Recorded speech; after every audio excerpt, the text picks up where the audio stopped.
everyone, welcome to another episode of Stuttering in Silence. My name is Matthew Lepore, and I'm joined with... Gavin Soden. Gavin, what are we going to be talking about today?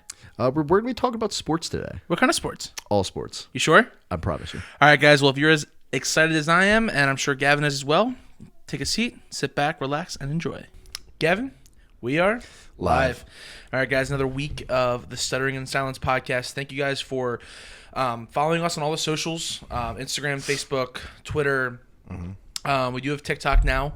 And thanks again for everything on like Spotify, Google Podcasts, Apple Podcasts. Everything's up and ready to go. We are super excited, so thank you for everything. If you guys haven't followed us, turned on the icon to let you know on your phone the little notifications. Light those up. Yeah. So I don't know if you have anything you wanted to add in the intro. I would pretty much just echo that. We obviously really appreciate everything. So, all the support helps, and like we always say, all feedback is good feedback, even if it's a little bit negative in a way. So, yeah, absolutely. So, you want to just jump right on into it? Yeah, man. It was an exciting past week. Okay, let's talk. Let's talk today. Words, yeah. Whew. And stuttering in silence. Yeah. So. It was a fun weekend, there we go, of sports. Starting off on Saturday night with the UFC. That was what a card. Yeah. Tell me about it. Yeah, I am mad that I didn't catch a Gaethje fight. Yeah. Because by the time I got home working, that was already gone. Yeah.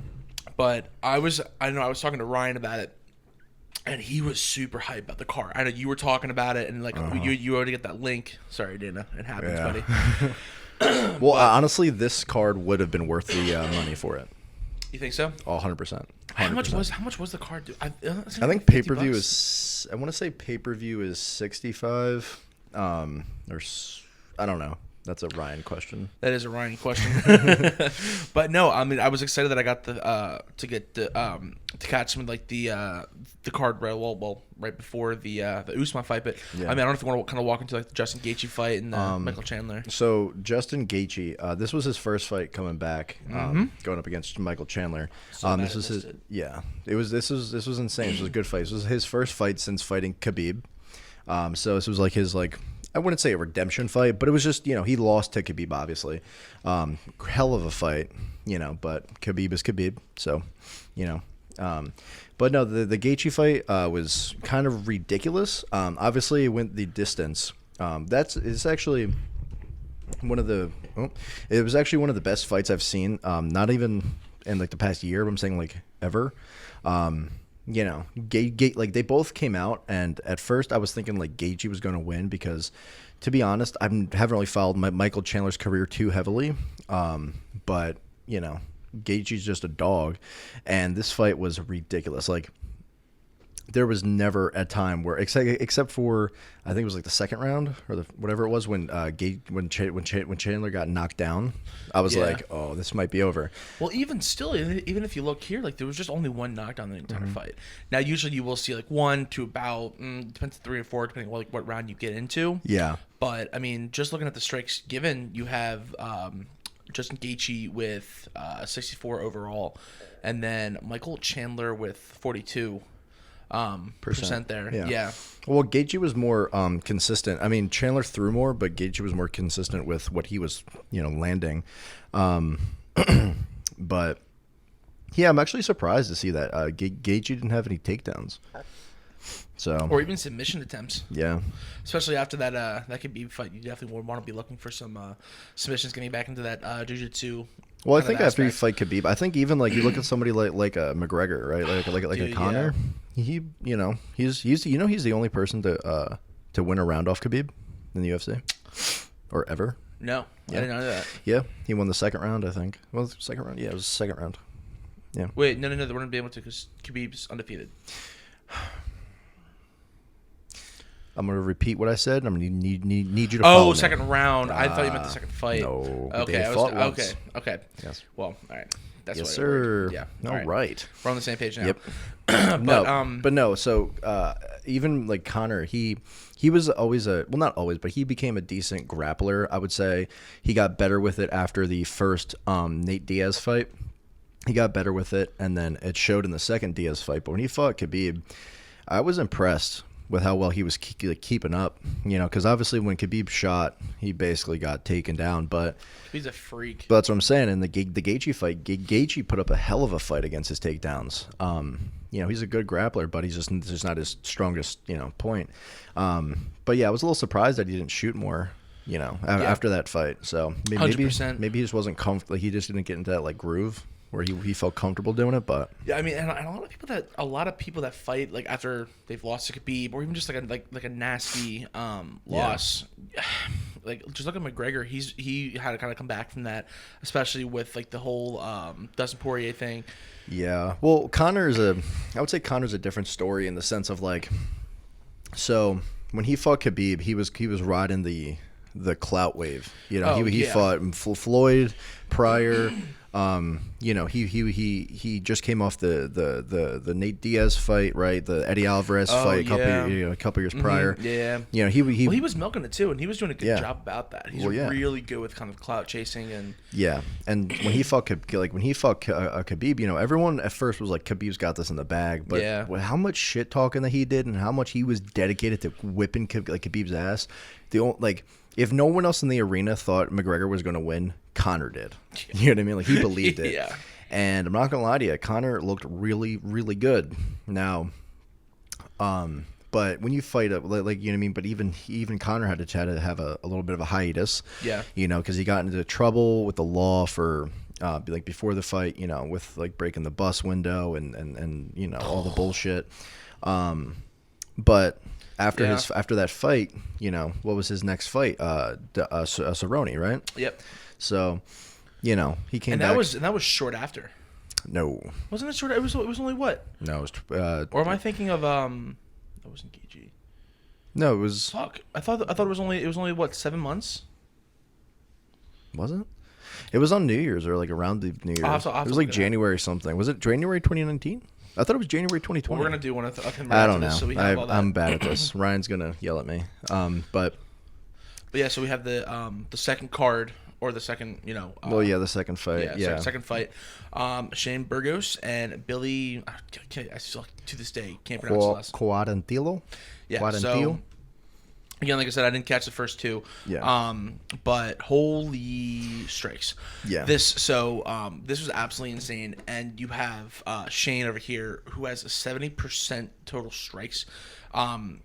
With total strikes landed. Total strikes landed. Yeah, with 329 thrown. Yeah. And 232 landed, which is ridiculous. Yeah, Billy kind of got slapped around a little bit, But what's more of an interesting stat is Billy was 0 for 14 on takedown attempts, and I think that was what really did it for him. Because if you watch the highlights of that fight, if you didn't catch the fight, Billy was just he was trying, and you can tell in his corner they were trying to work on some stuff, but it just wasn't enough. He threw a lot of punches, a lot of kicks, and it just wasn't enough. He didn't look bad per se. He didn't look as great. Mm-hmm. You know what I mean? You didn't watch him and go, he's going to be the next contender. You know what I mean? Kind of like you did of a Michael Chandler. Michael Chandler looked really good. But obviously, Gaethje was better. And what's interesting about these first two fights is they both went to a decision.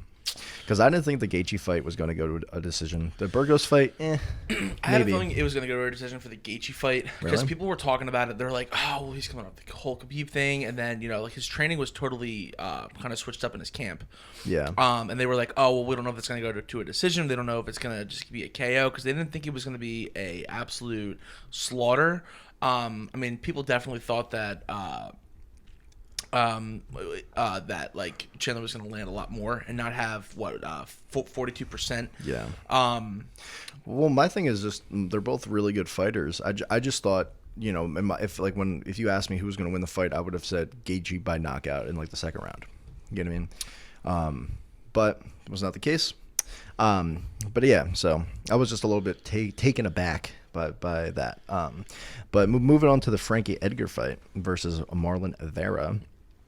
This fight was a little closer in terms of stats wise. But Marlon Vera in the third round hit one of the nastiest front kicks I've ever seen landed.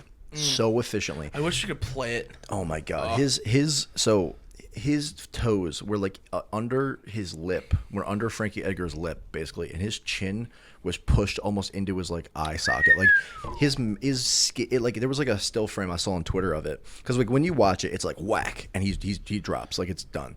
But when they did like a blown up still like a still frame of it, and his face is like melted. It looks like good job. Nice. It looks like melted ice cream. Like I don't know how to explain it. It's just like his face just like crushed. Oh, it was nasty. All right, cool. So I'm never gonna work again, and I'm only going to watch the UFC fights. Yeah. So not to catch like the last two. Yeah. On a UFC night. It was nasty. Well, honestly, too. At the same time, you can't really expect that. Like nobody expected that. No. I never would have thought that either. Because I mean, Frankie was winning the fight up until that point, and he just got rocked. But it is what it is, man. That's why the UFC is so awesome, because you can have somebody like whipping ass the entire time, and all then it takes is one power punch or a kick, one kick, one missed move. Well, I mean, even if you look on like YouTube, right? If you watch like the 25 craziest knockouts, the first I think 8 of them, or in between a total of like 8. Half those guys that were getting KOs weren't even winning, and it's at the end of the third round they've tried to go for like 10 takedowns at this point, completed 3, or they have like 300 strikes and they've only landed 180, and then all of a sudden they're just beat. Well, that's what happened with the same card where McGregor and Khabib fought. Derek Lewis fought. I forget his name, but this big Russian guy. And I mean, he's obviously really good at what he does. He's like a bona fide superstar. I just don't remember his name. But they fought, and Derek Lewis was losing the entire time. The entire fight, he was losing. And I wouldn't say it was by much, but he was you can tell. Like, it was like probably like a 40, I would say like a 48, 47, maybe 49, 46 kind of a fight. Okay. And all of a sudden, it was like the last round, and Derek Lewis just rocks him, and that's it. Knocked him out. And then that was the patented, "Why'd you take your pants off? My balls was hot." Balls was hot. That was that fight. I love people always use that for just like random memes. Yeah. Where it's like, "Hey, what are you doing outside?" My balls was hot. Yeah. But so the first 3 fights, you're watching the card, you're like, okay, this is some cool stuff. You already had a couple great fights, a crazy knockout. You're feeling good. And before we go any further, I want to say the prelims for this card were pretty insane too. So you watched the entire card. See, this is why I really wish I didn't work, because Ryan has been hyping this card up for like weeks. And I won't say almost months, but like weeks. Well, we were going to originally watch it. Remember, we were gonna come here and watch it. Yeah. Sorry. It's all right. Work calls. You missed probably the greatest card in UFC history, but I know. I mean, I am glad that I caught like the last 2, like the main event, the main event. But obviously, the main event's going to be the best fight. Sure. But I don't even know if it was the best fight. No. But yeah. So moving on to the Rose Namajunas and Wally Zhang fight. This fight was ridiculously Actually, close. I think this one was better than the main card. I don't. Really? Yeah, no. I disagree. This is okay. So the reason why I don't think that is because Rose was supposed. So I believe this was Welly's first fight coming back in like a while. This was her like redemption or her rebound match or her rebound fight. But the funny thing about it is Rose was touted to win. I think her odds were like plus 150 or minus 150, like 50. So she was coming in a pretty stacked win margin. But when you started watching the fight in the beginning, Rose, and you can listen to Joe Rogan say this during the fight, she's longer than Weili, right? So the entire fight, she's just slipping in, hitting her with 1-2, and she's out. Slip in with a kick, and she's out. Slip in with this, and she's out. And Weili she looks like more compact, like she's stronger. Yeah. But she's just not long enough. So when Rose would come in, Weili had this like 1-2 combo that she would throw that she caught Rose with a few times, but you can just see like that was the only thing she really could do. Yeah. You know what I mean? Well, I mean, it does help with her takedowns though. Well, the reason that her takedowns were so good was because she kind of chopped down her Rose's outside leg. Yeah. You know, it was looking rough for her leg. It was like all kinds of red. It was twice. She came up, she swung it over, and then comes back, plants. They had a little 1-2 doesn't block. She steps back and then kicks again, and you see it start staggering. And then you watch over on her leg, you can see it kind of coming up. Yeah. And it is red. Well, yeah, because she wasn't. She kind of treated it like Connor treated the first Poirier fight. She didn't really block anything. Yeah. And But where Wei Li kind of screwed up was she was kicking her above the knee and the thigh a lot, which does hurt, and it is not fun to have happen to you. But it is not the same as chopping down that shin or that calf. You start chopping down there, you don't have a lot of soft meat to kind of block those kicks. And you know what's crazy about that is like that's only like a recent thing in the last like decade. What do you mean? Like leg kicks, like that's yeah. there because you start seeing it coming out of Taekwondo because people really didn't do it as much. You start seeing it in mixed martial arts, and one of the things like you really have to start looking with, especially with like some aspects of like the triangle. Yeah. It's a lot of it is.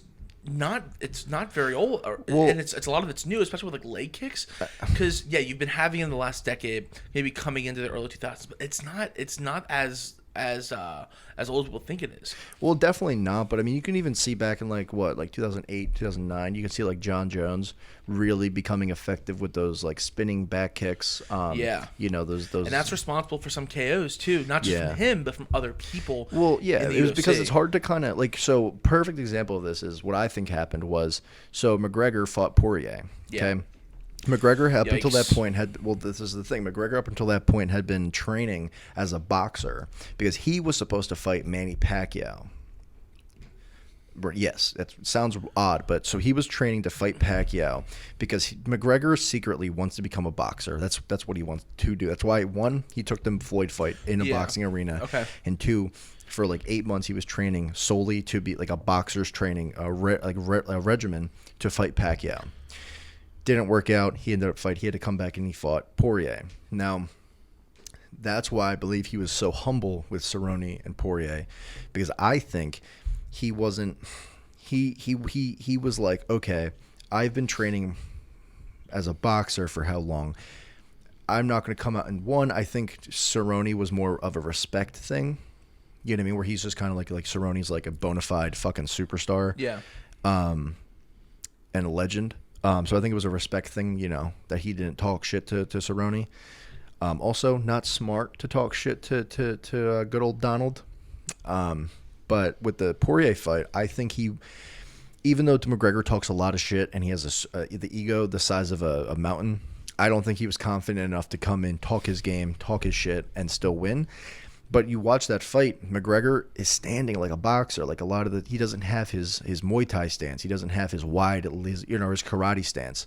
He doesn't have his swagger with him where like he's dipping and dodging these punches. He's taking a lot of punches. And then Poirier started getting effective with those leg kicks. McGregor was so worried about his hands, he didn't even check the leg kick until like the middle of the second round. Well, and that's one of the things people were talking about. Like even in his camp, he was there. He was like, "Listen, we're checking a lot of things," because obviously Dustin looked at that was for the second fight. Yeah, yeah. And then you see what happened. But I mean, I think we can probably work on that was or the third fight, I guess. Yeah. Well, that was a freak incident. Like, just break your own leg by just stepping backwards. Yeah. But anyway, so the Rose fight we'll have a whole one. Yeah. But the Rose fight was nasty because, like I said, Rose came into it as a super, or not a super, but she was, you know, the favorite, and Wei Li fought well. The problem, though, Wei Li was effective with her left hand and her leg kicks, but she wasn't effective enough. She wasn't placing them. Like, her left hand was strong. It rocked into Rose. Wei Li didn't capitalize. And like I said, those leg kicks, she wasn't checking them. She wasn't kicking her in the right spots. Her upper thigh was red and black and blue and all these different, you know, colors. It looked like she was getting messed up, but the bottom of her leg was relatively untouched. Still walk. You know what I mean? So, and then the problem was the last 2 rounds. This is where Rose won the fight. Rose was able to shoot a takedown on Wei Li, and Wei Li in the first takedown scramble was able to kind of throw Rose around, right? The last 2 rounds. Rose got on top. She got into mount. Oh, you know what I mean? And Whaley kind of gave up. Like, obviously, she didn't really give up, but she did not make any real attempt to get off of her back. Well, see, that's one of the things that you see a lot is when people are in full mount, especially when their guard's broken. Yeah. They assume full mount and they start getting those points for top position. Like it's pound town, bro. Well, that's what they were saying. It's hard to get out of that, and especially when you have someone like Rose who has like a low center of gravity, it can really kind of lock in, and get her right leg in, kind of placing it right into the glute. Yeah, dude.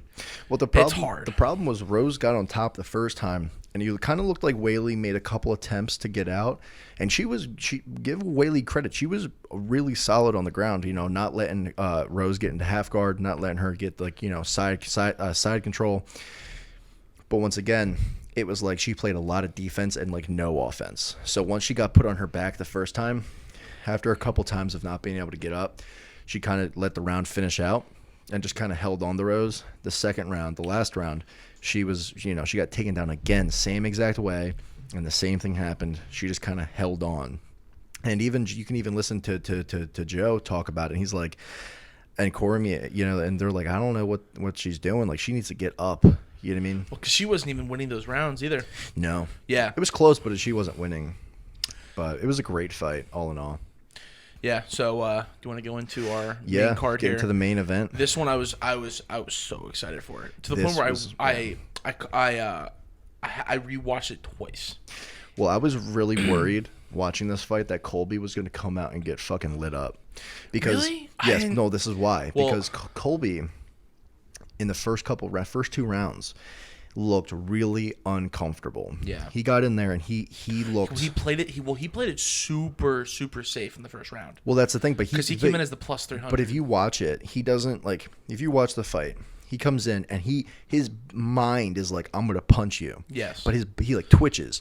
So like he'll like twitch, and Kamaru he'll twitch too, but not like he won't really move.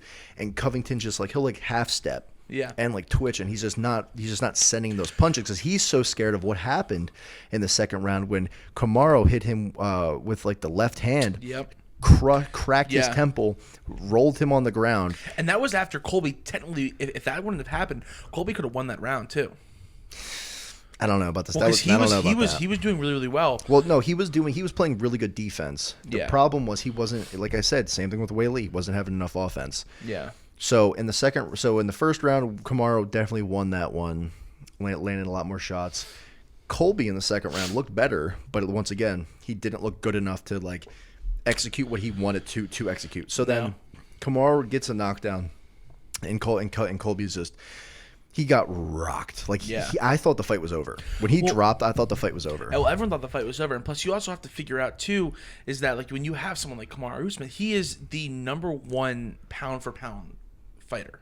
Yeah. Which is absolutely insane, which is kind of attributes to that whole thing where he's playing it safe, because it was Kamaru Usman and he might go Colby down as Covington. not only the greatest welterweight of all time, but he might be in the discussion for top 5 all time. Yeah. There's even some like discussions for like different fights kind of coming at the end for like, you know, Strike at the King.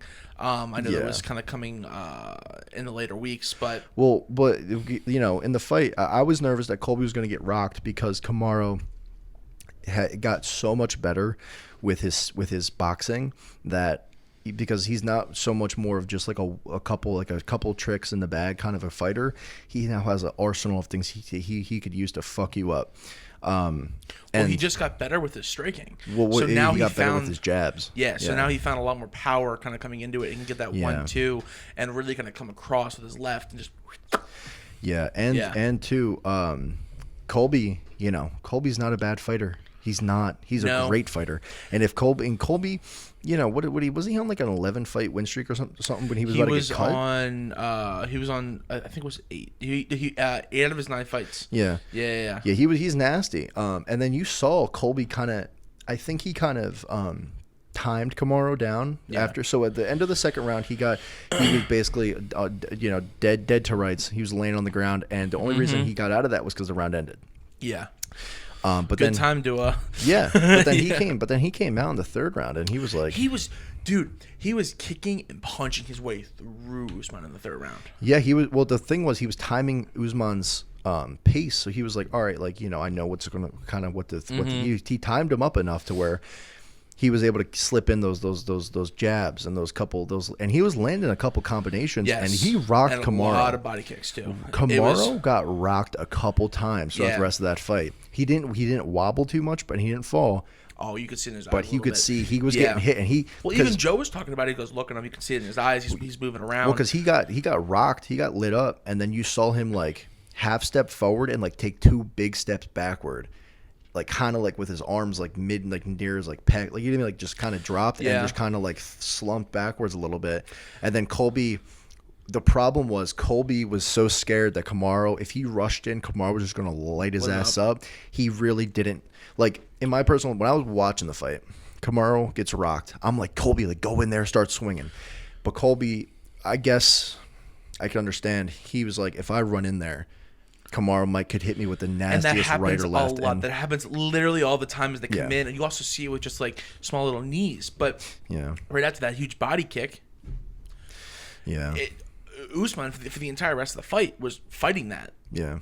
I'm sorry. If you're getting kicked just straight in, it's gonna hurt, and you're gonna be there for a while. Yeah. And that's when you start kind of seeing the decline of Usman, where he's like, shit, maybe I should be stepping back a little bit. Maybe I should jab a little more, create some distance, because he got better at that. He got really good at that. But he did get a little bit emotional, like in his fighting. So in the beginning, he was very methodical. He kept the pace of Colby, because Colby has great pace. His stamina is like through the roof. So he'll do that dunk and dime shit all day. Well, see, that kind of comes from his wrestling background. Yeah. And they talked about that a lot, which I, as a wrestler back in high school, like I definitely appreciate that. And people attribute that to kind of like that work ethic, because he wrestled for D1. I think it was it Oregon, 90% short. Yeah, and just kind of having that kind of background is absolutely insane. And coming in as like a plus 300, and having that kind of close of a fight, because there's even people out there that think that it kind of got like taken from him in that whole kind of aspect, but I really do kind of appreciate how the fight then went. But then if you look into the 5th round, now the 5th round I thought was really, really interesting, which I definitely wrote down, it was just power punches and power punches and power punches. Well, was because at this point they're both like you have Colby having his big knockdown. Everyone thought he was dead to rights. That was going to be it. And then you just have Usman like, I got to end this. Because at this point, you can see Colby kind of like hanging around the octagon. And Usman is still recovering from, like, first of all, the kicks, the punches that he's been getting, because Colby's starting to kind of catch pace now. Well, the thing that I saw was, so in the 4th round, Colby had the momentum, right? Like, he kind of was gearing up to, if it was anybody but Kamaru, I think Colby would have won that with that same style. Like, if it was going into the 5th round, he would have ridden that momentum wave into a victory. The problem was Kamaru he's so good that even if he's rocked, even if he's not 100% now, he's still throwing, and he's not throwing little jabs. He's like, you get hit, you're getting knocked the fuck out. Yeah. So with Colby, he's still, even like, yes, they are both throwing haymakers and they're both fucking just going for broke here and there, but it's still very calculated. It's still very methodical, and it's like, look, I don't think Colby should be ashamed of anything. Number one, he continued the fight when he got his fucking jaw broke in the first fight. And yeah. Number two, Kamaru is if Kamaru's on a 19 or an 18 fight win streak. Well, after this, he's on a 19 win streak. He's on a 19 fight win streak. And you know what's crazy? He's on a 19 win streak since May of 2013. It's ridiculous. And so it's like, it's one of those things where it's like, Colby just went 5 rounds, championship rounds, with, I would say at this point, you can strongly say he's one of the greatest of all time. He is. Yeah. Well, I mean, he was already named the number 1 pound for pound champion. So when you have someone like that, which, if you ask me, I do think that does play into part of why that first round was very cautious, because you can see Colby kind of like, I want to kind of strike in, I want to kind of make this move, I'm going to shift my stance real quick, and I'm going to kind of see how Usman reacts. You can see he wants to, and Usman's kind of the same way, because neither of them are just enough to snuff at. I just think if Colby came out stronger in the first 2 rounds, he would have been he could have won. If he puts up that same performance, he doesn't get knocked down, in the last couple rounds. I think if he comes out and attacks Kamaru with a little bit more intensity, because I think Kamaru, for how good he is, did not underestimate Colby. He wasn't letting him out of that middle of the octagon.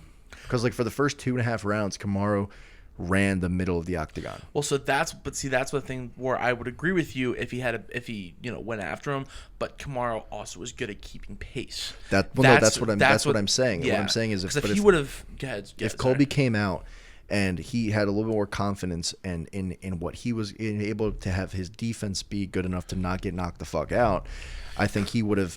I think he would have been. He would have been in a little bit of a better position because I'm pretty sure the last judge scored it 49-46. Yeah. So it was 48-47. I think that was just based off of the first 2 rounds because I would say they were almost dead even the last 3. Well, see, that's the whole thing that everyone was saying where it could have gone different ways. Yeah. If the judge scored it this way or there was this this strike, that could have been considered a land or whatever it is. Yeah. So everyone's going to be talking. It was a big fight. Everyone was really excited for it. I mean, I was, looking for Usman to win. Fantastic fighter. I love watching him. Plus, it's also nice to kind of see, because I love winners. Yeah. Oh, nice. Yeah. But I mean, like, just to look at it as someone who's on a 19-win streak since 2013. It's fucking ridiculous. Because if you look at someone like that, right? Yeah. It's hard to stay on top. Everyone's coming from the crown, and you always say it, and it comes from what movie was it? If you shoot for the king, you better not. Is it The Gentleman? Is that what it was? Yeah. If you shoot for the king, you better not miss. Yeah, if you swing at the king, you better not or take a shot at the king, whatever it is. But if you look at something like that, it's like it's hard to kind of stay motivated because that was one of the biggest things they were talking about. Because the thing is, they came into this fight with a shit ton of disdain. They were showing up at those rallies, holding the belts. That was all bullshit, though. Wait, what? Did you not see the end of the fight? No. So at the end of the fight, the ref broke him up, or he called the fight, and Colby walked right up to Kamaru, like literally almost kissing him, and was like, "Look, bro, like I respect the fuck out of you, like I love you. It was all for money. I don't think you're, whatever." And Kamaru's like, "I respect the fuck out of you too. I understand." And he's like, "I love you, bro. Like it was all business. It was all for money. It was all for money." I didn't see that. So I'm not gonna lie to you because I had to get up, so I was like, once that I pieced out. Yeah, because literally, the bell rang and Colby walked right up to him and was I didn't he was like, he just got literally like eyelash to eyelash and was like, "I fucking love you, bro. Like, it was all for money. It was all business. Like, I said what I said because of this. I have to make a living." And Kamaru's like, "I respect you. I respect that. You are a hell of a fighter. You're a hell of a hell of a fight." I know. I didn't see that. So then what's it? I forget his name. Dan. The referee Dan. I don't know his name. Magliotta or whatever. He was like, "All right, guys, get a hotel room or some shit." And Joe was like, "Look, he got uncomfortable." You know what I mean? But it was one of those things where like Colby knew exactly what to do to get hype behind him, and it was all for money. That. And it's one of those things where like you always hear Joe Rogan talk about it. You hear all like the big commentators talk about it, and people. Okay, prime example. You look at someone like Jake Paul. Yeah. Right. You look at someone who's going to get knocked out on December 18th by Tyson or by Tommy Fury. Yep. Yeah. So you have someone like that, or you have like a Floyd Mayweather or whatever it is, and they're all fighting. Yeah. All this shit talking, all this blasphemy in the air. Yeah. Because yes, the UFC has gotten like a lot bigger over time, but how do you kind of grow that? You got to get animosity in there, and then that's one of the things where I have to hand it to Colby, where it's like, okay. I'm gonna call you a fucker to your face. I'm gonna do all this shit. Well, yeah. Fuck you. I'm gonna kill you. You're gonna do all this stuff. It creates hype. People are gonna choose sides. That's just how it's gonna be. Well, you're gonna have the champ of champs, and you're sitting here in the welterweight. Of course, they're gonna be looking for a fight with a bunch of animosity. Well, that's why McGregor is under the good graces of Dana. Basically because he makes some money. Well, he injected steroids into the popularity of the sport. Because he took like if you're talking like if you're sitting there, you could be the best fighter in the world. If you're boring, you're not really going to go that far. Like if you look at like a Donald Cerrone will sit there and not say a fucking word with his cowboy hat on in press conferences, and he's done that. But guess what? He'll get in the octagon and he'll knock somebody the fuck out and he'll beat them down. But he's been doing this since the inception of UFC, or like you know what I mean? Like he's been doing this since like 2003.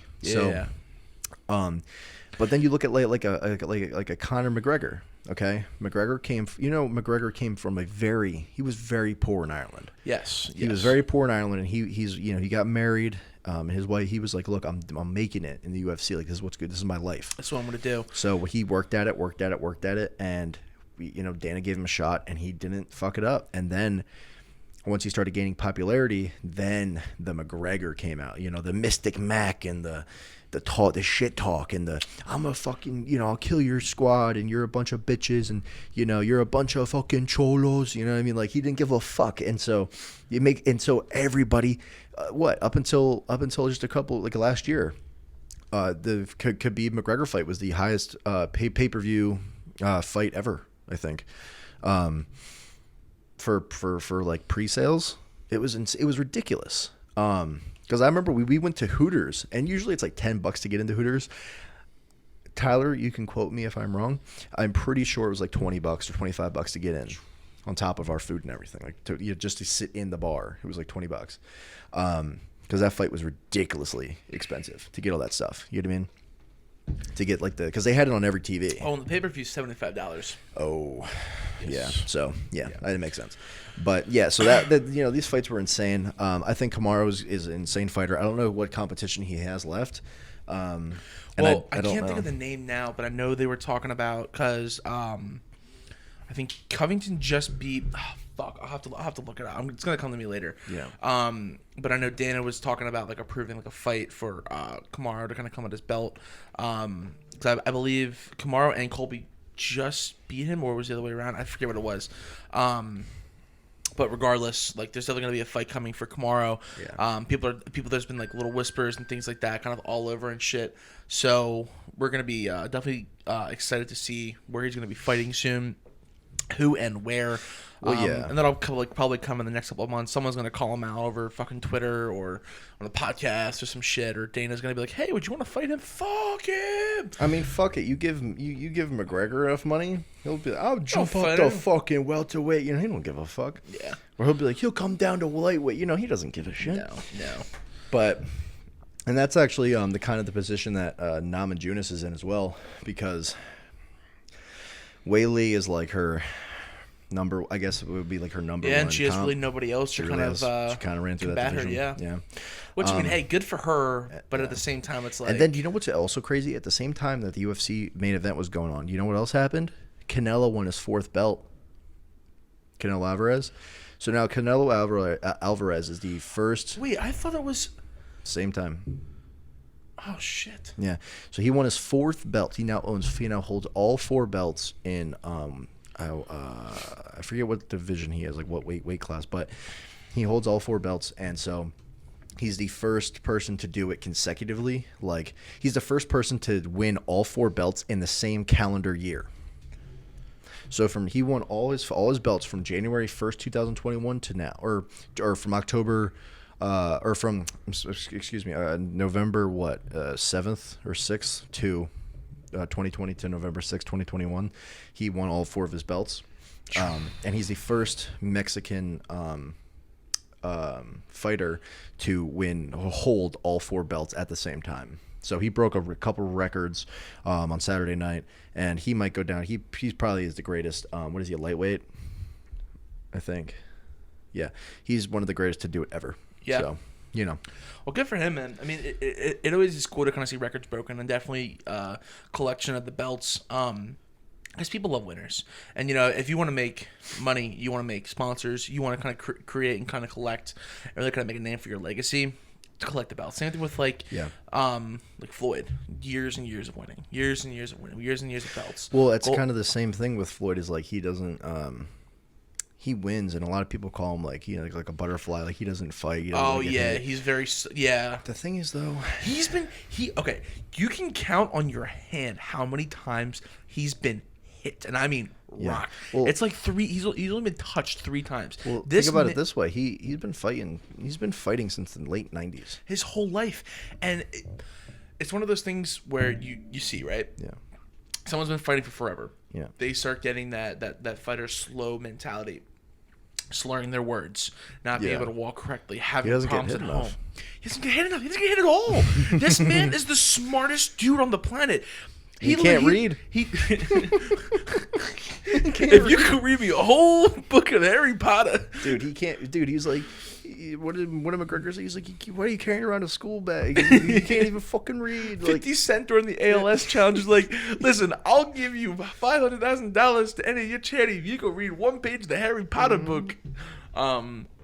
But it's so cool because you have to give him credit because he's getting up there in age, and he's what 50, 49, 50 and 0. Yeah, 49 in Logan Paul or McGregor. Oh no, McGregor. Yeah, What? because he's 49. He's 50 and 0. 50 and 0. But are you really gonna count McGregor? Yeah. Really? It was an actual fight. All right. No, Okay, I'm saying 50 like and 0. if Floyd lost, that was his 50th win. I thought that was just an exhibition. Really? Yeah, if Floyd lost, he was losing. That was. That was sanctioned. Yeah. All right. Anyways, 50-0. This man, yeah, well, that one the full distance, but you're telling me he's coming up to McGregor and he's only been hit through. You can count. You can't even put an entire like highlight reel of this man getting rocked in his face because he's getting hit 3 times. Yeah. I'm sorry. Yeah, when you look into fighters like that, and he's at the age that he is, with millions of dollars flexing every single day. Yeah. And he's like, "Yep, can't hit me," and looks into your face and goes, "I don't give a fuck if you think I'm boring. I just made $1 million with this fight. I'm 30, you know." Well, him and McGregor both walked out with like plus 200 million. Yeah. Like, okay. Yeah. Well, they had their signing, which was 30 or 40 mil, but then they also had the pay-per-views. Well, that's what I'm saying. Like, I sponsorships think the cash out was like 200 plus was million that what it for was? each fighter. Yeah, I didn't know what the cash out was for that after the pay-per-views and the sponsors, but no, yeah, it was a crazy time. And Floyd is gonna go down as one of the greatest ever for his weight class, and Canelo, same thing. Canelo is ridiculously good, and so. But no, like that was a great weekend. It was a great Saturday of fights. You know, it was a great way to go into Sunday. Now, admittedly, look, I'm just gonna say this off the bat, dude. The NFL is in a weird fucking spot. The NFL is in a weird spot, dude. I was checking scores. I was watching the games while I was driving or whatever it was, and there was just so much happening where you'd look at week 6 or you'd look at week 4 and you'd be like, okay, this matchup here in week 9 coming into week 10. Dude, every week doesn't make sense. You can't even. We've said this the past 2 weeks because you had the Panthers 2 weeks ago. Dude, then you have the Jets against the Titans, and then Mike White just balls out all of a sudden. He's just like the greatest Jets quarterback since Namath. Yes, greatest, and he's gonna be in the Hall of Fame. And then the next game, gets messed up. Yeah, and now we're in week 9. Okay, so let's put it to perspective. Okay, so what do we have? We had the Thursday game, which was the Colts Jets. Yes, Mike White balling out. He gets hurt. Okay, first off, ring a ding fucking ding. Okay, who said? Read me my fucking receipts. Who said Carson Wentz isn't a bad quarterback? This fucking guy. I've been saying this shit since 2017 or since 2018 when everyone's like, "Oh, Carson sucks." He's not a bad fucking quarterback. He makes mistakes. Yeah, he's not he's not top 10 of all time. I'm not saying that. What I'm saying is that everyone shit on him for not no reason, but I'm saying they shit on him because he was in a bad place in Philadelphia, bad coaching, bad schemes. And what happened? What did I say last week? What did I say? What did I say? What did I say? I said Carson Wentz is going to come out and he's going to ball out against the Jets. And guess what he fucking did? Balled out against the Jets. Yeah, 22 of 30, 272, 272 passing yards and 3 touchdowns. Do you understand? Carson Wentz didn't have over 250 passing yards in 2017 more than 4 times. He's already done 3 times this year? Hello. I guess you really can't say Wentz anymore. Oh, he's bad though. He's a shit quarterback. They're 4-5. Should I tell Kelly to come and listen to this conversation, see what she says? Listen. Anyways, so the Colts.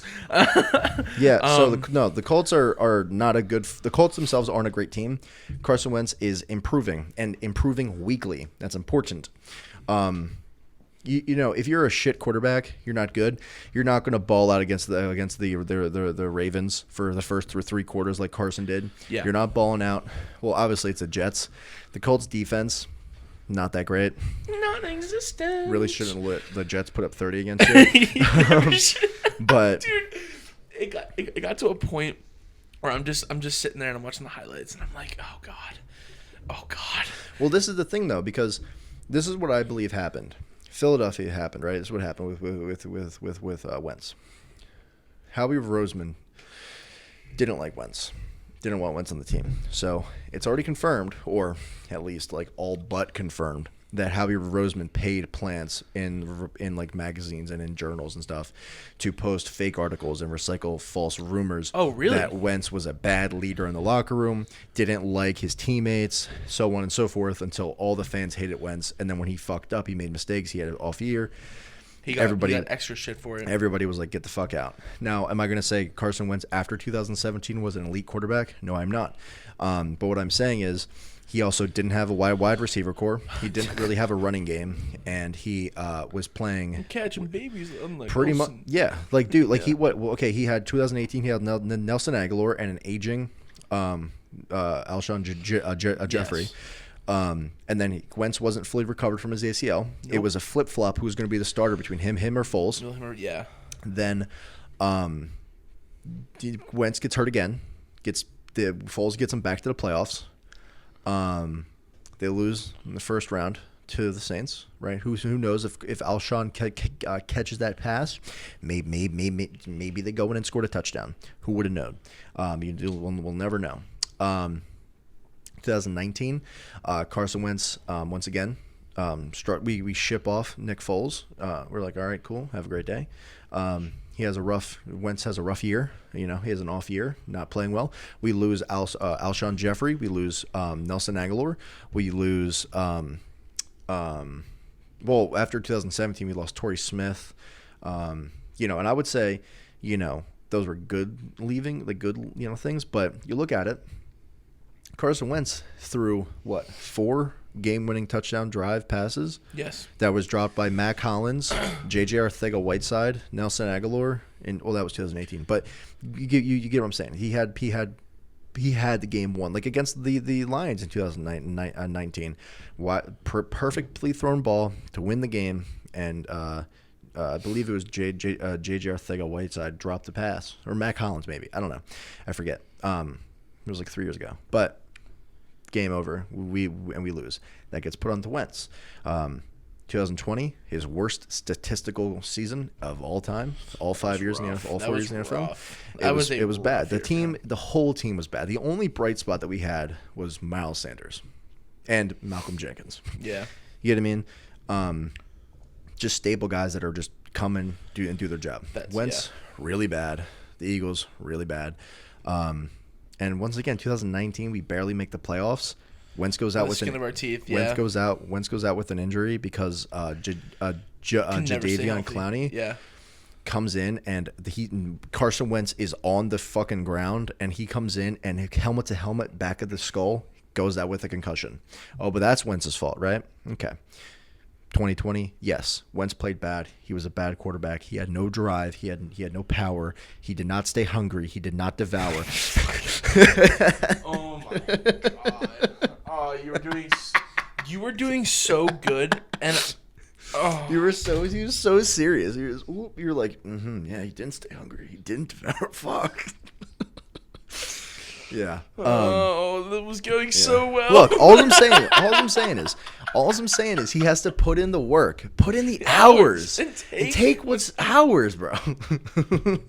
All right, but seriously, no, yeah. So he had a really rough year, and then we're like, yeah, you see, guys, he's not good. We have Jalen Hurts now, guys. Yep. Yeah. Get rid of him, and he's balling out this year. Which people were like, oh, maybe it was just Philly. I'm like, yeah. Especially when he's getting shit on fans, the absolute circle on Twitter, Facebook, and this man couldn't even go get lunch without being like, hey, the one video, like, some guy throwing bread, Wentz, look at that completed pass. Like, this man could have gone to dinner or lunch, and it's like, when you're in Philly and that's happening, and like I've said before, our prolific fans. The thing about Phil, Jason Kelce says it. Joel Embiid says it. Allen Iverson said it. Philadelphia, if you play your ass off and you show up and you try to improve and you put everything out there. Hey, Ben Simmons, if you're listening to this, I need you to listen. But for all intents and purposes, Ben Simmons is on the fucking Celtics already. Okay. So the thing is, if you come in, like, look at Jason Kelce, okay? Jason Kelce comes in and he plays his ass off. Lane Johnson saying, do you think, okay, imagine this. Could you imagine if Jalen Hurts or J.J. Arcega-Whiteside just said, you know what, I need to take 3 games off because I need to focus on my own shit and I have some mental shit going on.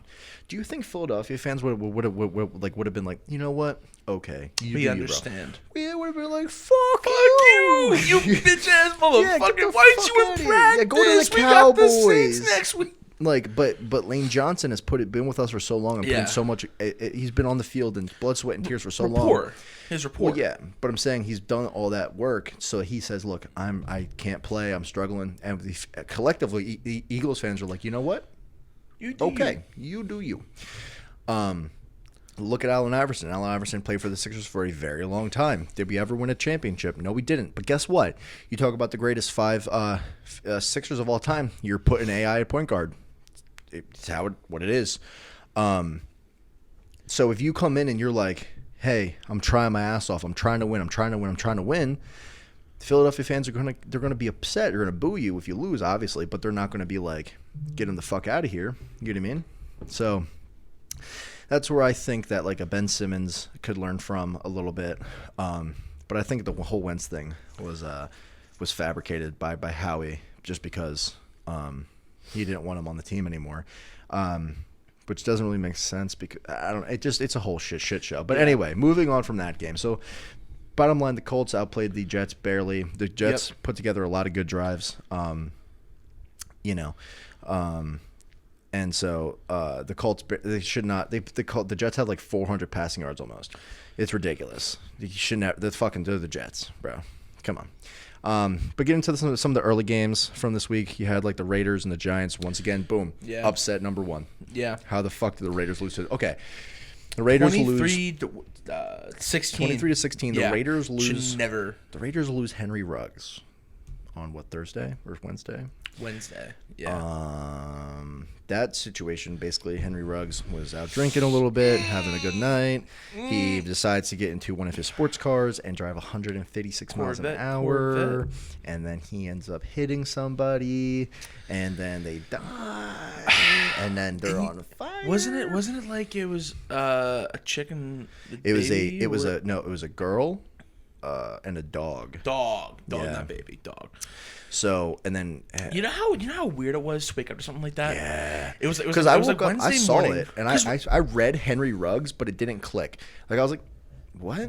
Wait, huh? And then I was like, oh fuck. Well, see, I saw a TikTok, but it was some kid doing a fucked up TikTok where it was like a song, "Watch It Be Me, Watch It Be Me," and it's this kid about to like hit a tree, and then it floods over to him like playing football, and I'm like, what? Well, and then I open up Twitter, and I'm like, oh. Yeah. So the whole thing about that was the Raiders they lost their head coach, and now they lost their rookie star wide receiver. Kind of how that goes. So that was the Giants. Kind of took advantage of some lackluster plays. Take it where you need to take it. Giants. I just don't know how the Raiders lose that game. Yeah. Second upset of the game, or of the week, Falcons beating the Saints. Okay. Yep. The Saints don't have Jameis Winston. Obviously, it's not as big of a gap between the teams anymore. Still a close game though. Matt Ryan is still, a great quarterback. Well, he's a career great quarterback. Yes. He's not playing great this year, last year, but he's not a bad quarterback yet. No. I love how you say yet. Yeah. You can see him regressing. It could be a Wentz thing. No. You don't think so? No. Matt Ryan's been in the league since 2004. That's true. It's a regression that you're going to see. That's why Brady is so different, because you just don't really see that with Brady. Like once you hit 35 or 33, you kind of see this gap where like you go from really good look at to Big like. Ben. My man's just flopping all over the place. I'm in the pocket. He keeps winning. But hold on, we're gonna get to that game. Get there. Sorry, I get ahead of myself because I watched that. Then, boom. These are all going on simultaneously. Yeah. By the way, the Falcons win 27-25. Yes. Okay. All right. So then you have the Bills Jaguars. All right. So my boy, the Bills. All right, the Bills are for the past 4 years. You shut up. Sorry. The Bills for the past 4 years have had one of the top 10 offenses in the league. Yes. Yeah. And They were 5-2 going into this game, feeling good, looking good. Not anymore. And they put up 6 points against the Jaguars. How many? 6. Yeah. And lose, because the Jaguars put up how many? 9. Good job. 9 Right. points. Yep. Yes. Yes. So the Jaguars 1-6 team coming in against a 5-2 team, and guess what? The Bills didn't score after halftime. No, they did not. The Bills went into halftime. They were like, you know what? We already got 6. Our defense is good. We're tied. We're done. We're done. You know what, guys? Don't tackle. Stephon Diggs, don't catch the fucking ball. Hey, listen. Wait. This is actually. He's almost had an interception. Wait. No, shh. You're talking. I'm thinking of Trayvon Diggs. Fuck. You stay on that side of the table. Listen to me. This is crazy. I'm gonna blow your mind. Blow my mind. So going into this week, the quarterback for the Bills is named Josh Allen. Yes. Outside linebacker for the Jaguars, I believe, is an outside linebacker. His name is, guess what? Josh Allen. And guess what? Josh Allen had a sack on Josh Allen. Josh Allen had what? A pick on Josh Allen. Josh Allen balled out against Josh Allen. And against him only. So, yeah. So you're going to talk about some shit. Josh Allen balled out, but not that Josh Allen. But I'm talking about the other Josh Allen. The one Josh Allen. I thought you meant Josh Allen. No, Josh Allen. No. Josh Allen. No, I'm talking about Josh Allen. No, but the other Josh Allen. No, not that one. The other one. Oh, the other one. Not the Josh Allen you mean you're Allen? thinking of. No, you're thinking of Josh Allen. With the J. Yes. Gotcha. Okay, yes. we're on the same page. Okay, cool. I want to make sure we're talking about Josh Allen. Okay, cool. Yeah. So Marvin Jones. I'm just kidding. But yeah. So that game was so painfully boring to watch. But wait, Trevor Lawrence balled out. Trevor Lawrence balled out, bro. That is not balling out. 15 to 26, 118 yards. Look at him go. Woo! This is his year. Oh yeah. This is gonna be his year. Dude, coming out of Clemson, dude. He's never lost. No. Never in a regular season has he ever lost. So you know what's gonna happen regular season NFL? Dude, he's gold. He's not gonna lose a Did you say 15? Did we for say lose? 26? We meant he's not gonna win. But guess what he is doing? He is winning. And he just beat the 5-2 Bills at home. And he was like, you know what? I don't care. I don't care how good they are. I'm coming in and I'm putting on an offensive clinic. 15 to 26 for 118 yards, no touchdowns, no picks. Put up 9 points. 3 field goals. So Infinity Gauntlet. Dude, he's gonna get soon. He's better than Brady. I'm saying it. All right, listen, Tom. We have a conversation. Yeah, we have an up and comer. Bench Tom. Get why Trevor are you Lawrence still in playing? Here, dude. And what's happening? You're already in Florida. Just put him on the other team already. Come on. Just bring Big Ben to Jaguars. Stop talking about Big Ben. Oh my God. That's all I see now. Jesus Christ. He's an elite quarterback, bro. Shut up. Oh my God. Oh my God. You're like a child. I'm not a child. Anyway. 22-year-old man. So anyway, yeah. So that game pitifully boring to watch, but looking onto some bright side. So this past week, Odell Beckham Jr. got cut from the Browns organization. Prior to this, Odell and Baker had been having problems, had been having issues. It just looks like Baker and Odell can't quite sync. They couldn't quite make it work. I don't know why.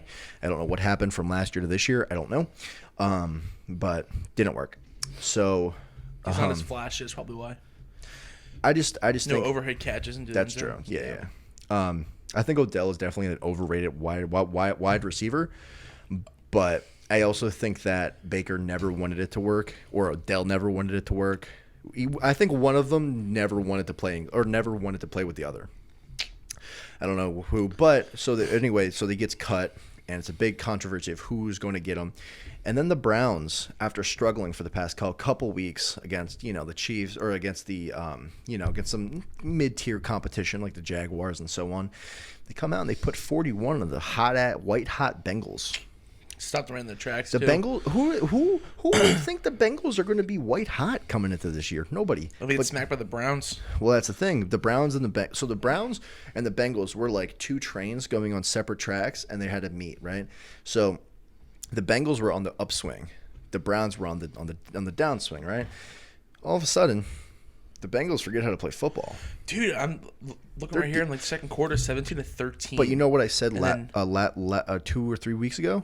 The Bengals defense needs to step the fuck up because didn't they let up like 30 points or some shit or 20 something points to like the Texans or or whatever it was. The Jets. They lost to the Jets. Because Matt that's White what I said just last week. decided to ball out. So that's what I'm saying. I said that because of the Mike White balled that because Mike White. I said Matt White. Wow, because of their White. defense was so bad. Their defense was really bad. And well, look what happens this week. Baker starts finding open targets because their secondary is just getting obliterated. You know what I mean? And did Baker have an all-time great game? No. No, 2 TDs. Yeah. But Nick Chubb ran down their fucking throat. Yep. You know what I mean? Like averaging almost 10 yards a carry. Are you kidding me? Yeah, 137 yards? Yep. You fucking kidding me? 14 carries. On 14 carries. That's TDs. ridiculous. It's ridiculous. But Baker didn't play bad. 14 of 21.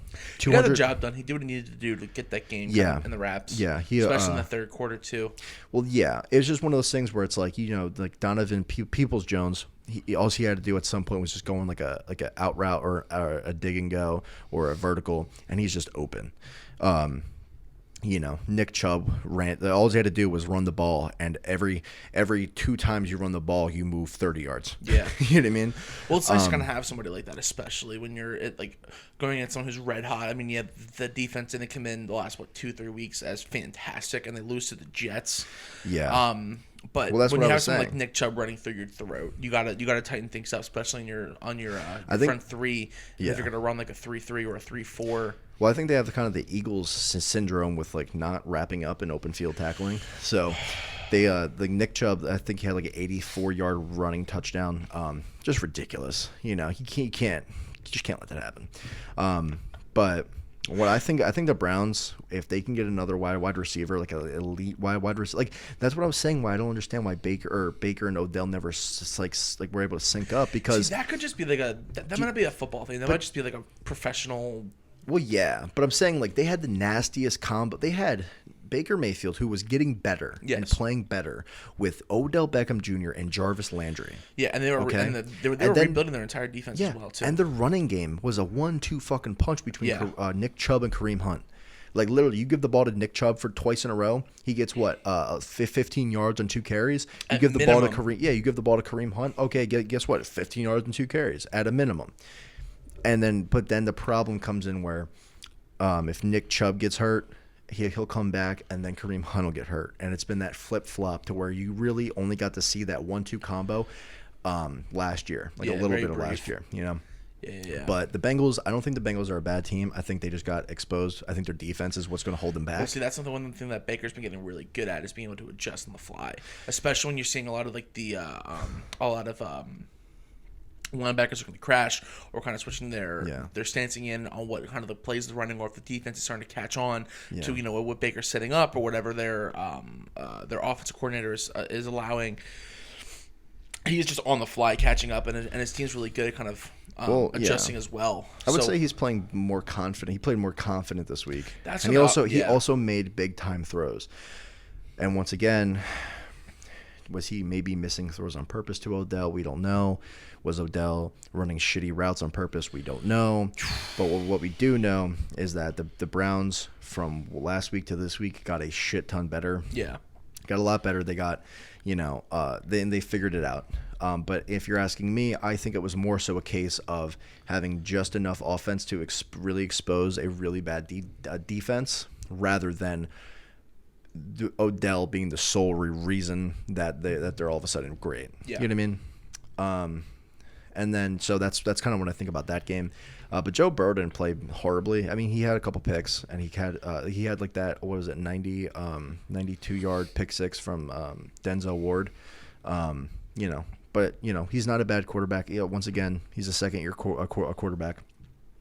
He's going to figure it out. I think for how far the Bengals have come from last year to this year, the Bengals only won 3 games last season, and they're 5-4, touted to go to the to the playoffs. So I think seriously, the Bengals need to lock it up on defense, and if they can do that, they can go pretty far too. I mean, People in week 5 were like, they were ranking them all over social media, and they were like number 11 in the power rankings. Yeah, so it's one of those aspects where you have to like really kind of engage yourself and be like, they clean that up, especially they clean up their front guys. And what was Joe Burrow's stats? Yeah, he didn't play awful. He didn't have any passing touchdowns, but he also threw the ball 40 times. And he had 2 interceptions there too. Well, yeah, but one of them wasn't really. It was his fault, but it really wasn't. But like I said, I think they'll figure it out if they get the defense right. I think they'll be a decent team. I think they'll definitely be a 10-win team minimum if they can figure it out on defense. Yeah. But if they can't, if they're gonna let up in consecutive weeks 34 points to one of the worst teams in the league, and then 41 points the consecutive week, I mean, like, you can't have that happen. No, and then make Mike White look like a freaking hero.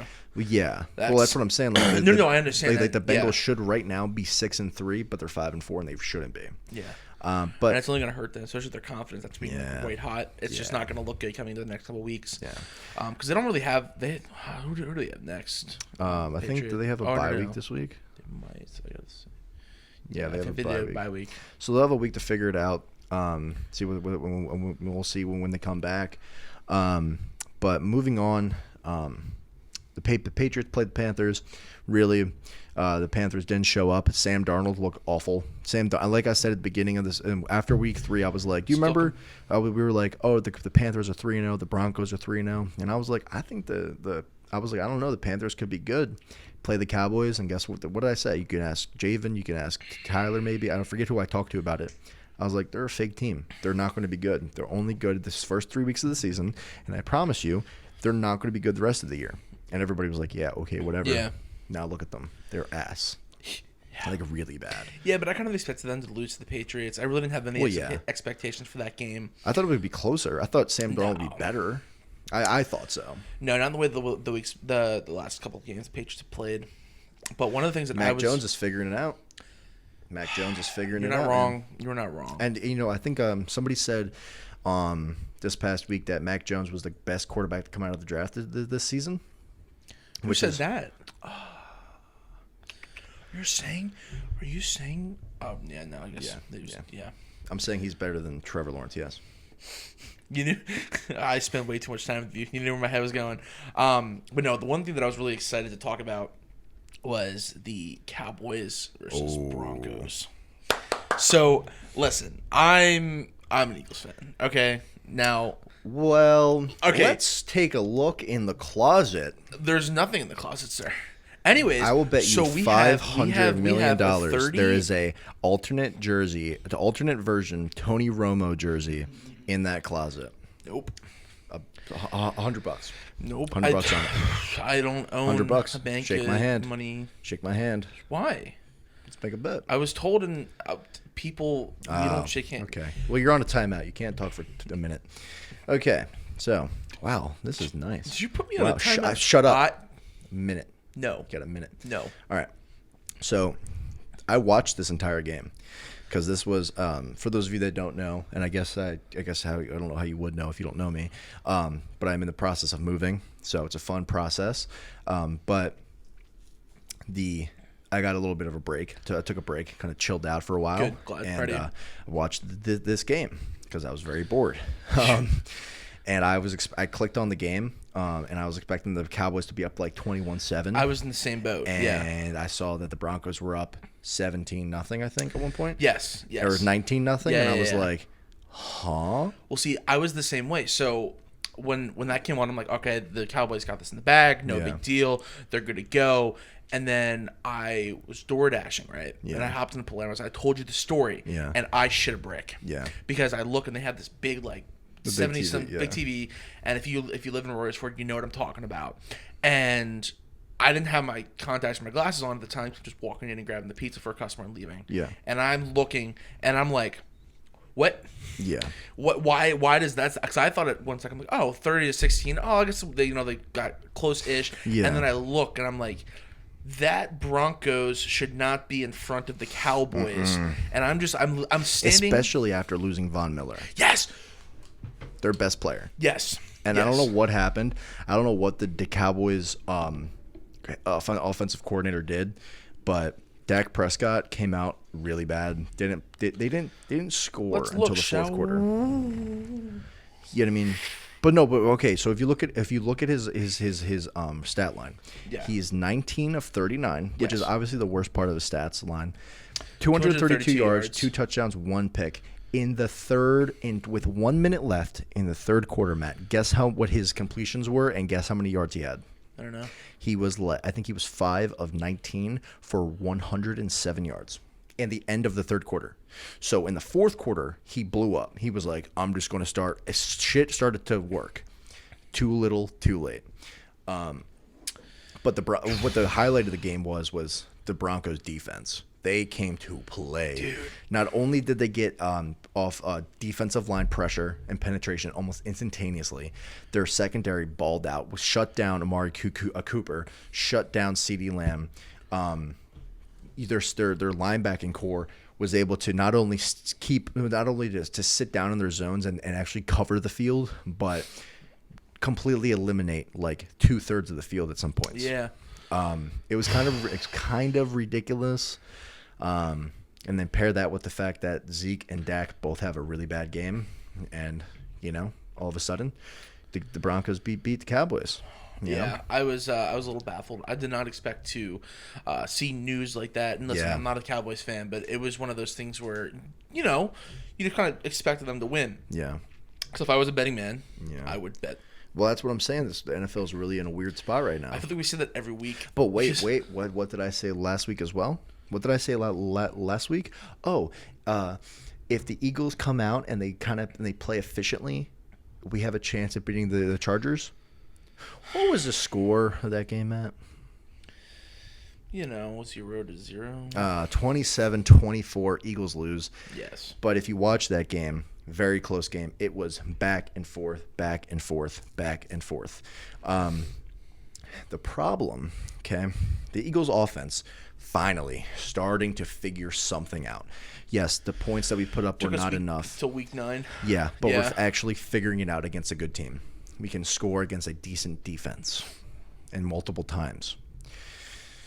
But of course, our offense starts to click, and our touted defense, Darius Slay, who's only given up like 50 yards all year combined, and like our defense is playing well. Oh yeah, we're just gonna throw up almost 400. We're just gonna let up almost 400 passing yards. I think it was more than. Yeah, I'm pretty sure it was more than 4. No, yeah. So it was ridiculous. It just was. Can you do me a favor? Can you scroll down to the stop. No, go up a little bit. Yeah. So okay, Keenan Allen. So mind you, Darius Slay is our best cornerback, and he has the least. Like against top wide receivers all year, he's given up I think like literally like 60 yards or 30 yards or some shit. He just gave up 104 on Sunday. That's fine. It's so bad. It's so. Yeah, it was really rough. Because it's frustrating. Because if you look at like week 3, right? Everyone's like, okay, like they're holding us down. Our offense is not clicking at all. Yeah. We're having a lot of problems. We're having like people are falling down on the routes. We have passes being incompleted. We're getting absolutely bum rushed on the offensive line, and we can't even get more than 3 seconds. It was 3.1 seconds to get the ball off. And then it's like you have the offense finally clicking. It was lower. What it was lower than 3.2? Under Wentz, it was 2020. I think he had 2.1 seconds. Well, I was just talking about like just this past couple weeks. Oh. Yeah. No. That's what I was talking about this past couple weeks. But then our defense would hold it down. We would have a lot of 3 and outs. We would have a couple that would score firsts, get in bad field position, lock it down. A lot of mistakes. Yeah. But then our offense kind of comes on, and it's like we're 3 and out again, and now our defense is playing the whole game, and it's like, okay, our offense is like, you know what, fuck it, we're just gonna ball out, like let's go, 1, 2, 3, let's go. Yeah. And then the problem with it is Jalen Hurts played a lot better, and he's making mistakes, but he's making rookie mistakes. Sure. Which is to be expected. Absolutely. I would consider this as a rookie year in a way. Like, yeah, he played last year for a couple games, but not enough reps to, he's only played in I think 13 games. I think he's played in 13 games. Or just under. And he's improving. Yeah. He's looking better. But the defense didn't show up today or on Sunday. So it is what it is. I don't want to harp on it because we're just going to go around in circles saying the same shit. But then looking at the rest of the week, the Ravens barely beat the Vikings. It went into overtime. The Vikings kind of choked. The Ravens didn't look great. But, I don't think the Vikings are a good team. I think that the Ravens are once again going to be a team where they may make the playoffs, but I don't think they're going to do anything in the playoffs. I don't know what it is. I don't know what they have to figure out, but they got to figure something out because they're not that good right now. They're a good team. They're not as good as they should be. And then obviously the Dolphins and the Texans. Who cares about that game? I mean, honestly, no, it's facts. No, I mean, even if you're a fan of either team, yeah. you can't. What are you rooting for? Like whoa, let's go draft picks. Yeah, That's basically what you're rooting for. Cardinals played well against the 49ers. Kyler Murray did go out with a small injury. 31-17 for that game. 49ers are once again a fake team. I think under Jimmy Garoppolo or Trey Lance, neither one of them are good enough to play in that scheme. Yeah. Or under that coach. I think Kyle Shanahan's a decent coach. I just don't think they're good. They're good right now. We had Colt McCoy play that game, and they put up 31. Colt McCoy got drafted in 2012. Out of Texas. I don't know. I'll have to trust you on that. I don't know. Colt McCoy was. I remember being in high school and he was a big name. And now look at him, balling out against the 49ers in the NFL. The Cardinals 8-1. They improve. Really not that much to say. It is what it is. But the other game I wanted to highlight was the Chiefs-Packers game. The Chiefs were underdogs going into this game because of Aaron Rodgers, right? Aaron Rodgers goes out with COVID, okay? All of a sudden, the Chiefs become the favorites, and the Packers I expected the Packers to lose this game when I heard the news about Aaron Rodgers. That's just kind of what happens. It is what it is. But the Chiefs still, without playing against Aaron Rodgers, playing against a rookie quarterback, they still were only able to score 13 points under the all-star Patrick Mahomes. That can't happen. You know what I mean? Like Pat Mahomes this year, all of a sudden, I don't know if what happened in the Super Bowl gave him like PTSD, or he just doesn't know what to do now that he can't throw the ball to Tyreek 80 yards a play. Yeah, I don't know. But they have to figure it out. Their defense, really bad. They played decently enough against a rookie quarterback, but even still, the Chiefs are not a good team this year. And it kind of scares me for how fast they went off that hill, because look at them last year. They're balling out. They're beating everybody and their mother. 2019 beating everyone and their mother. And then all of a sudden, they can't beat the Packers without Aaron Rodgers, And then on the converse, look at the Packers. They're a white hot team going neck and neck with the Cardinals for the top team in the NFC, and all of a sudden they lose their quarterback and they can only muster 7 points up against one of the historically worst defenses in Chiefs history. Oh. But it's not Aaron Rodgers. It should be called the Green Bay Rodgers. That's what it should be called. Well, I mean, it makes me sick. No, I'm just kidding. But speaking about sick. Yeah. What a segue. Poor guy. Yeah, but I don't know. I think that the Packers will be fine. Yeah, no. They're not going to let Aaron be out for too long. And listen, if they're having a conversation about this now that he gets COVID, they already knew. Yeah. I'm sorry. You're not going to, in a conglomerate, conglomerate, like the NFL, and you're telling me that they didn't know, and all of a sudden he gets COVID. Well, the thing was, it's not mandatory. It's not a mandatory thing. I thought it wasn't. No. So the thing was, it's not mandatory to get vaccinated in the NFL, but it's strongly encouraged. Wasn't it going to be mandatory? Wasn't there a whole thing about that? I thought it was going to be, but the thing is, it's not like the NFL didn't impose like a mandate saying you have to be vaccinated. That's the whole thing behind it. But take ivermectin. You mean the horse dewormer? The horse dewormer? The cattle dewormer? Yeah.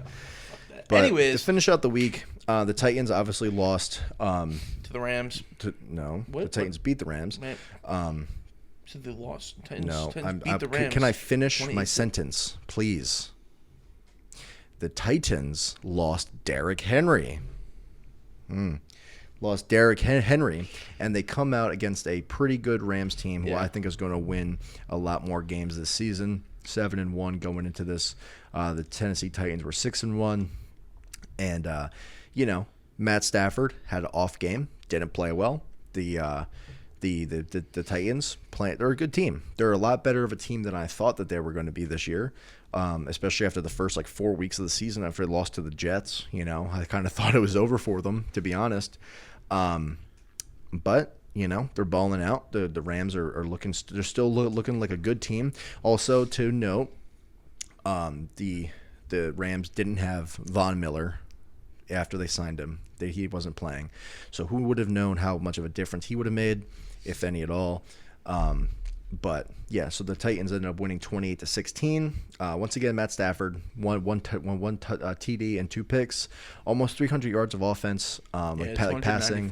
Yeah, but also he's throwing the ball almost 50 times a game. So, it is what it is.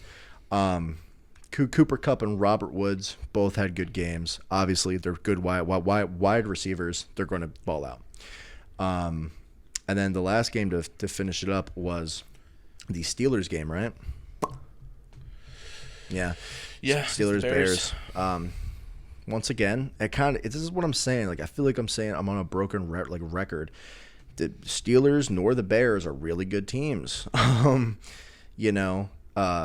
Steelers are somehow 5-3 under the tutelage and the leadership of Big Ben. Yeah, let's go, Donner. He's an elite quarterback. Big Ben's in the locker room yeah, let's go, Donner. Gonna fucking ball out, dude. Fuck this guy. No, I bet you Big Ben doesn't even talk in the locker room anymore. He just gets into the locker room. He's like, Ben, what Mike Tomlin comes in. Ben, what the fuck's the matter with you? I ran half a yard. I took a step. They were coming after me, coach. Dude, you fell down. That's the thing. So, but they keep winning somehow, and that's I don't know. I don't know. The Bears are not a good team. Justin Fields, he played a lot better this game this week. But Justin Fields needs to figure it out big time. Yeah, I didn't watch this game, so yeah, it was kind of a boring game until literally the fourth quarter, because you can see the Bears put up a lot of points in the fourth quarter after putting up a total of 6 points for the first 3, and then the Steelers were just more consistent. So they'll touchdown here, a couple field goals, touchdown, and they ended up winning the game because the Bears fumbled late, and so they were able to kick a field goal, win, take the lead, and close out the game. Not really much to say on the Bears. Honestly, I mean, Justin Fields is obviously a rookie, has a lot to learn. The Bears don't really have a great offensive scheme, don't really have a great defense, but I think that they'll figure it out in the coming years. I just think that right now they're just not a good football team. And it's nothing wrong with saying that. I mean, it is what it is. And the Steelers, the same way. Obviously, they keep winning football games somehow. But I don't know who in the right mind would put money on the Steelers at the moment, because at any point, if any team that faces the Steelers in the last 3 weeks decides to play defense at any point throughout the game, they will lose. Start betting, guys. Yeah. I mean, honestly. Put it all on the Steelers. Just do it. Yeah. Big Ben all the way. Big Ben to the moon. He'll figure it out. He'll figure it out. He might trip over a white line. No, dude. No, he's nasty. Bro, I'm telling you. Did you? Wait. I'm sorry. Is that Lamar? No, it's Big Ben. Sorry. My bad. You saw him do that RPO? Did he was like a wildcat or some shit?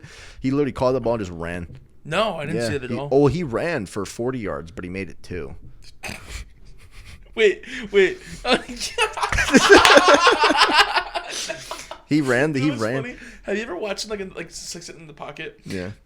Ryan said the best. It's like watching a potato with legs. Yeah. Because I love talking about Big Ben because it's so funny because growing up, you always hear, oh, Ben Roethlisberger, this. All the kids are bandwagoning them and the Seahawks. And you see Ben Roethlisberger on everyone's back.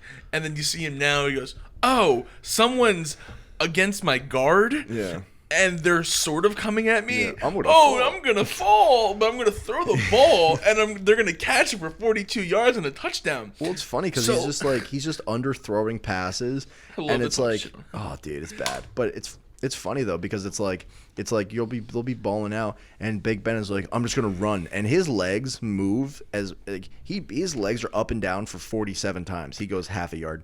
That dude, I don't know him, but he looks like, you know what he looks like? He looks like if you were underwater in sand trying to run. That's what he looks like. Yeah. Yep. Think about it, and it will actually watch his highlights for the season. And there you go. Yeah. Big Ben needs to retire. Honestly, I mean, I'm not even kidding with that. I think that Big Ben has had a good career. Yeah. He's won a couple of chips. Time to get out. He's been a top 5 quarterback, pretty much his whole career. But you're not Brady. You've had a couple injuries. You've had a couple scandals. And so it's time for you to pick up your ball and go home. That's how I feel about it. And I think once the Steelers lose, not make the playoffs or lose in the wild card, Mike Tomlin needs to kind of suck it up and kind of, give him the stern look and be like, look, bro, it's time, But yeah, like I said at the start of this, the NFL's in a weird spot, man. I mean, the Eagles were 3-6. I don't think we're gonna. I don't know. I think right now it's going to be weird with the Eagles because we have one. Well, actually, now that Jameis is out, the Saints got a lot easier, but not enough for us to be a consistent winner, like against them, so like a betting favorite. But we played the Giants and the Washington football team, basically to finish out the season, and then the last game that we play is against the Cowboys. So, look, all I'm saying is, we play the Washington football team next, right? Let me check here. Should be. I believe it's them, and then whoa. Yeah, I believe we played them next. And then, or no, we play the Broncos next. That's right. I forgot about the Broncos. Well, now we might. I don't know what's going to happen with the Eagles because the Broncos might come out and just sack us 80 times. Smack us, yeah. But I think the Eagles, once we I think if. Oh no. I think. Oh no. The Eagles can win 7 games. We should win 7 games. I think. At least 6. If we don't, with the rest of our schedule, if we don't figure it out and win 6 to 7 games this season, I think we are in a very bad spot going into next year.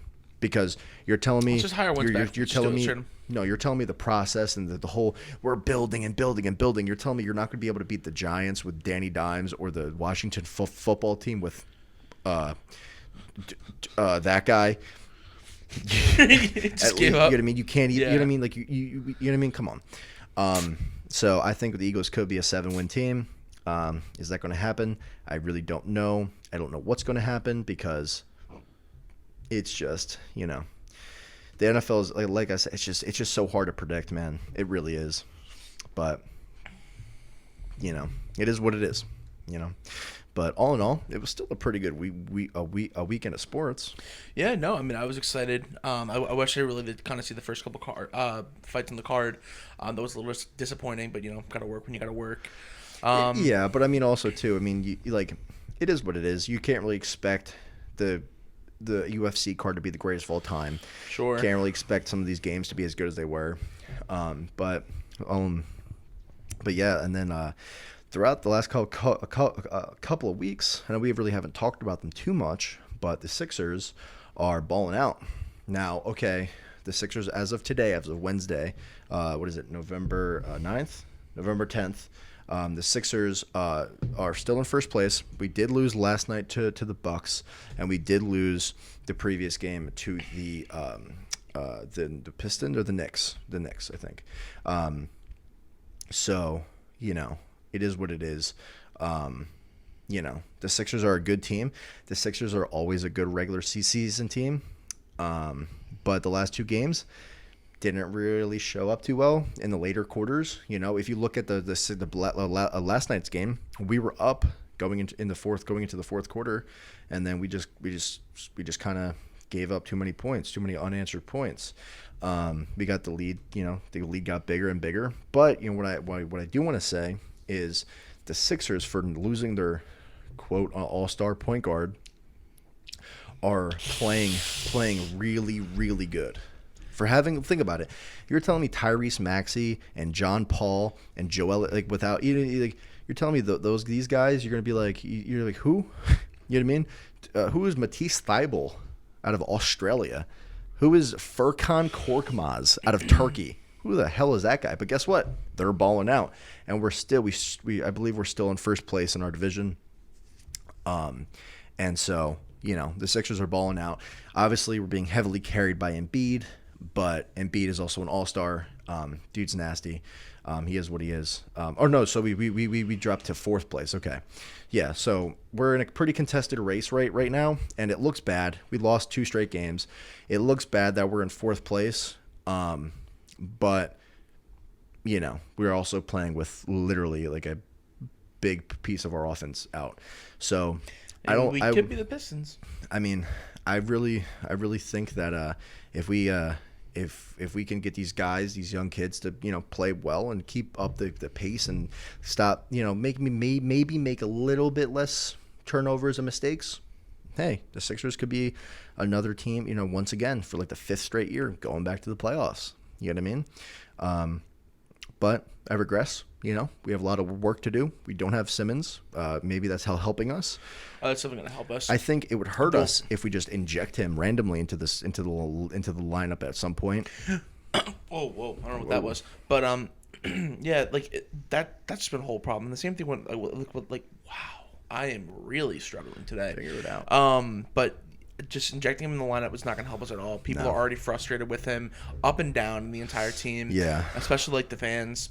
Yeah, it's not going to help them, and it's gonna it's gonna hurt more than it's gonna help. Absolutely, I'm searching for the word to kind of put in there, but it's just not going to be a good situation for anybody on that team.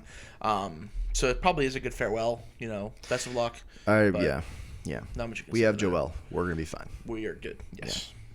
But yeah, other than that, that's pretty much all the sports I needed to cover this week. I'm pretty sure we covered all the major bases, without a pun, because we didn't cover. No pun intended. Didn't cover baseball. But in the world of baseball news, the Philadelphia Phillies have Bryce Harper just won the Hank Aaron Award. Yeah, let's go. And he's also in contention for NL MVP, and Zach Wheeler is a finalist for the NL Cy Young Award this year. So, hey, put your votes in. That's all I'm saying. But that's it, Gavin. Yeah. All right, I think we got everything in. Guys, make sure you are leaving reviews. They know. Hey, look at me. They know. They know. Yeah, because what they're going to do, they're going to listen to this. They're going to share it with all their friends, okay? They're going to listen on YouTube. They're going to like it. They're going to comment. And they're going to put what? We put number 1 last week. Let's say if you get to the end of this episode, type in the words French fries. How about that? If you get to the end of this episode, go ahead and do us a favor. Let us know that you listened to the end of the episode. Put in the words French fries in there, or French fry, whatever. I'll leave it up to viewer discretion, okay, or listener discretion. But listen, our viewers are fucking awesome. You kidding me? You got to remind them, browbeat them every week, do the same shit. They're doing it. They're sharing it with all their friends. Put French fries in there. Yeah. So listen, go ahead. I know it's gonna be crazy with all these French fry comments. Put them all in the comments below on YouTube or whatever. If you're listening on Apple Podcasts or Google Podcasts, once again, we appreciate you. Seeing all the different supporters for all the different areas. Keep the impressions up. Got the best fans in the world, dude. Come on. But other than that, that's all I think that we got for you. So go ahead and enjoy the rest of your day.